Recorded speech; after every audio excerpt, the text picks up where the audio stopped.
আসসালামু আলাইকুম। আমি তামান্না। আশা করি সকলে ভালো আছেন এবং সুস্থ আছেন। কে কোথায় থেকে আমার ভিডিওটি দেখছেন অবশ্যই কমেন্টসে জানাবেন। এটা বেশ কিছুদিন আগের ভিডিও। আসলে ওভাবে আপনাদের সাথে শেয়ার করা হয়ে ওঠেনি। মনে হলো আজকে একটু আপনাদের সাথে শেয়ার করি।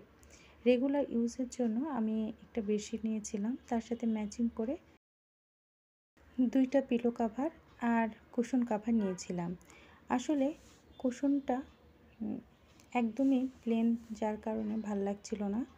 মনে হলো সামান্য একটু যদি হাতে কাজ করে এটা যদি বেডে রাখা যায় দেখতে বেশ সুন্দর লাগবে, অথবা যে কোনো জায়গায় রাখলেই দেখতে সুন্দর লাগবে। যার কারণে খুব সিম্পল ওয়েতে খুব অল্প সময়ে যেন কাজটা হয়, সেজন্য খুব সিম্পল একটি ফুল হাতে সেলাই করে নিয়েছিলাম। আমার হাতে সেলাই করতে খুব ভালো লাগে। আসলে সময় ব্যস্ততার কারণে করা হয়ে ওঠে না।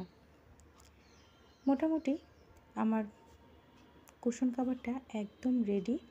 তো আজকে বেডে দিয়ে আপনাদের সাথে শেয়ার করব। অবশ্যই আপনারা কমেন্টসে জানাবেন যে আমার হাতে সেলাই এই কুশন কাভারটা আপনাদের কেমন লেগেছে, আর বেডে এভাবে কুশন কাভার দেওয়াতে এর সৌন্দর্য কি বেড়েছে কিনা। আশা করি সকলে ভালো থাকবেন, সুস্থ থাকবেন, আমার জন্য দোয়া রাখবেন। আবারও দেখা হবে। আল্লাহ হাফেজ।